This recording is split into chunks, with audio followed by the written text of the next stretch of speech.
โครงการ PSVC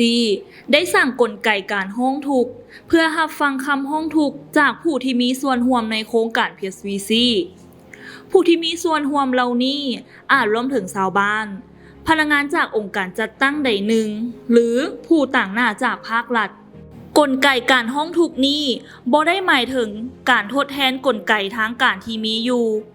ชุมชนยังได้ถูกฉุกยู่ให้รายงานต่อเจ้าหน้าที่และขั้นตอนการตัดสินตามความจำเป็นกลไกนี้ช่วยในการรับและแก้ไขความกังวลและการร้องทุกข์เพื่อสนองช่องทางการเข้าถึงและเป็นทางการสำหรับการรายงานผลกระทบที่บ่ดีของโครงการเพื่อให้แน่ใจว่าการร้องทุกข์ได้รับการจัดการอย่างว่องไวในวิธีที่โปร่งใสและยุติธรรมและปราศจากการจำแนกเพื่อรับประกันการรักษาความลับและการปกป้องข้อมูลของผู้ร้องทุกข์การร้องทุกข์แบบใดๆที่พวกเรากล่าวถึงท่านอาจมีการร้องทุกข์เพราะ 1. ท่านเห็นพนักงานบางคนจากโครงการปลอมใบบินกับผู้สนองการบริการโรงแรมหรือกินค่าอาหารเที่ยงฉะนั้นเขาเจ้าจึงคิดไล่เอามูลค่าหลายกว่าเก่านำโครงการและเก็บเงินไว้สำหรับตนเองส่วนหนึ่งหรือ 2. ท่านเป็นผู้หญิงและมีคนหนึ่งที่มีส่วนร่วมในโครงการบอกท่านว่าท่านสามารถมีส่วนร่วมในกิจกรรมได้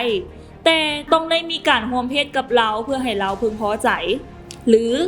3. ท่านสังเกตเห็นบางคนในโครงการมีพฤติกรรมที่บ่เหมาะสมกับเด็กน้อยหรือ 4. ในฐานะที่ท่านเป็นคนที่มีความพิการท่านรู้สึกว่าท่านได้ประเสริญกับการจำแนกหรือถูกกีดกันในการมีส่วนร่วมหรือเข้าถึงบางกิจกรรมของโครงการถ้าท่านต้องการส่งคำร้องทุกข์ให้กับทีมงานบริหารโครงการแม่นสามารถเฮ็ดได้อยู่4ช่องทาง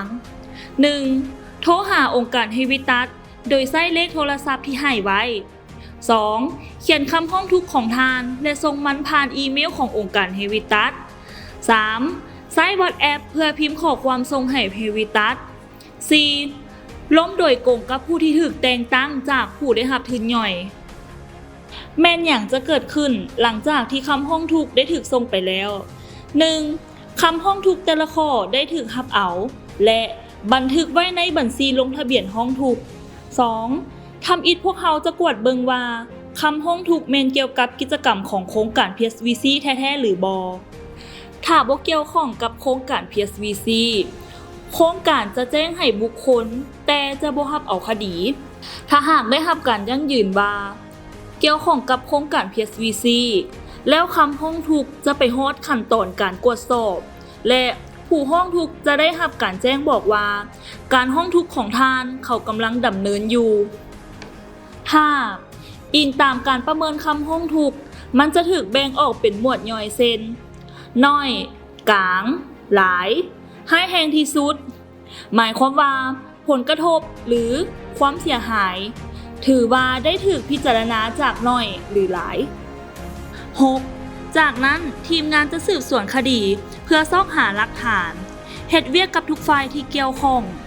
เมื่อการสอบสวนสำเร็จแล้วต้องได้เสนอการแก้ไขต่อ2ฝ่ายการแก้ไขนี้บ่ควรใช้เวลาหลายกว่า15มื้อเฮ็ดเวียก 7. 2 ฝ่ายต้องตกลงกันในการแก้ไขและจากนั้นก็ปิดคดีและทุกฝ่ายได้รับแจ้งให้รับรู้ถ้ากรณีให้แห้งเกินไปมีการทำให้เด็กน้อยการฉ้อโกงอย่างใหญ่หลวงหรือการข่มขืนเป็นต้นพนักงานโครงการจะรายงานคดีต่อเจ้าหน้าที่ที่เกี่ยวข้องเพื่อดำเนินคดีอย่าลังเล